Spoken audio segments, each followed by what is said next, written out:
Feeling pressured at the pump? Stay tuned for an update on Arkansas gas prices. UATV starts right now. For an update on all things fashion on campus when UATV returns. I'm on the corner of Don Tyson Parkway and Turner Street, where one mother of three is being told she is unable to park in her driveway. This is the second time the race has been held in the United States, and over 20 countries are being represented. Malls have struggled to bring in consumers for years now due to the rise of Amazon and other online shopping sites. Volunteers behind me are preparing food for displaced families and other people that are in need today after the tornado struck. And food and drink can be purchased, but Natural State Comedy is free to the public. Reporting live for UATV, I'm Maddie Sexton.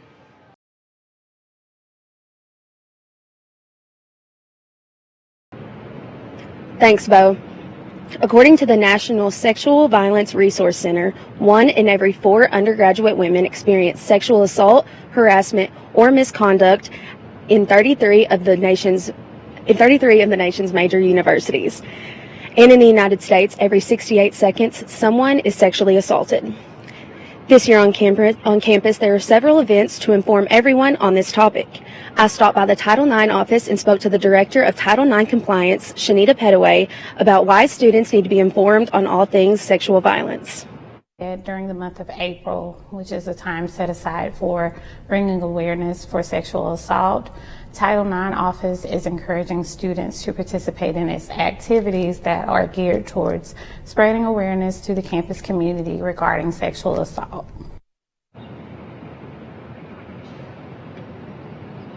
Some of the events include Teal Tuesdays, a week-long donation drive, a film premiere, art and book displays, and a brunch with Title IX for community members. Title IX encourages everyone to participate in this year's events. Sexual assault is real, and the only way to stop it is putting awareness first. Reporting live for UATV, I'm Maddie Sexton. Thanks, Autumn. Within the past week, no metro region in the state had an average gas price of under $3.60.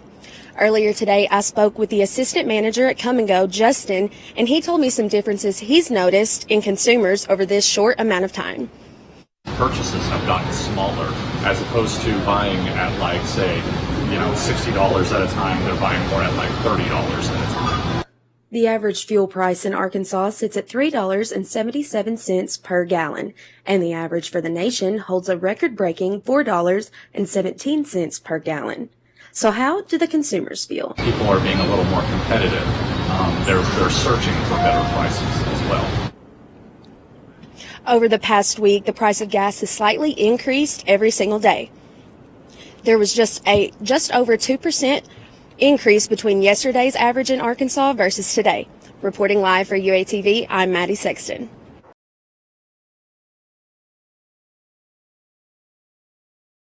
Thanks, Josh. And Clothe and Body will be held at Crystal Bridges in Bentonville on March 31st. Yesterday, I went to Bumpers College and got to speak with some of the students participating in this year's show. And Clothe and Body is a student-led fashion show where the students' garments are the stars. Throughout the semester, AMPD student designers have been working on their own impact-driven pieces for the show. The piece is titled Steel Magnolias, as an allusion to the movie Steel Magnolias, in which the main character is a type 1 diabetic, and I'm a type 1 diabetic as well, so my garment is supposed to showcase how when you live with chronic illness, you have to be strong as steel, but you also have moments where you're as delicate as magnolia flower.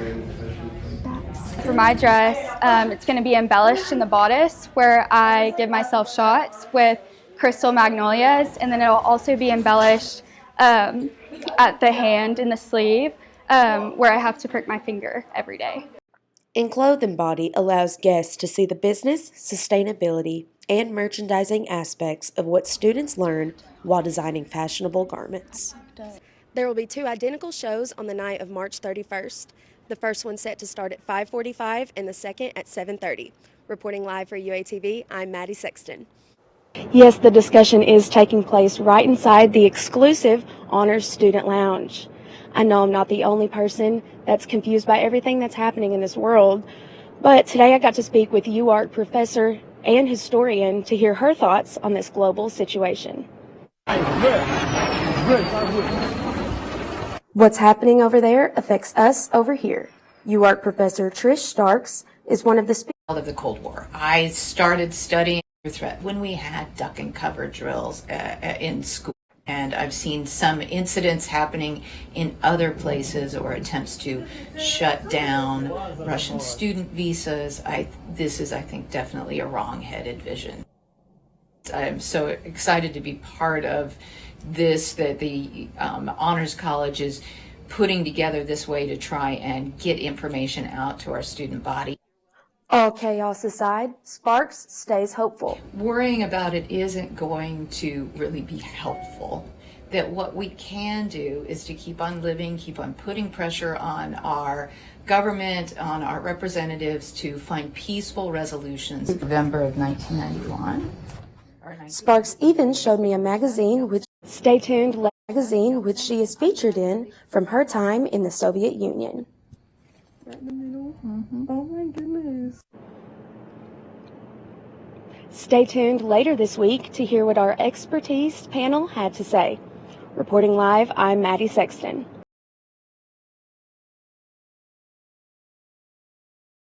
I'm on the corner of Don Tyson Parkway and Turner Street, where one mother of three is being told she is unable to park in her driveway. As you can see behind me, there are telephone poles down and power lines down due to a tornado last night that came through Springdale at about 4 a.m. So I'm actually stuck not being able to go home. They have the whole intersection closed off on each end. There's trees, power lines, all the above. I cannot make it home. Leslie and her children are not alone. Residents gathered at the Springdale Parks and Rec Center to help clean up areas affected by the storm, while also being a place of shelter for those in need. Volunteers behind me are preparing food for displaced families and other people that are in need today after the tornado struck. The town of Springdale is still in need of volunteers. Reporting for UATV, I'm Maddie Sexton. Biggest game at Walton There's ever. no such thing as having too much school spirit. All right, so we got here at 1 o'clock yesterday afternoon, and then they kicked us out at about 6:30, gave us wristbands to get back in line today. We were back here a little bit before 8 o'clock, and we've been here since. Sam, Cade, and Cash were the second group of people in line. Arriving at Bud Walton over 24 hours before tip-off, I asked what is keeping them entertained. You know, just throwing around the football, you know, doing some homework. Saying very kind words to all the Auburn players that just pulled up. Yeah. The Hog fans stormed the area above where the Auburn players were walking into the gym. And they weren't very happy.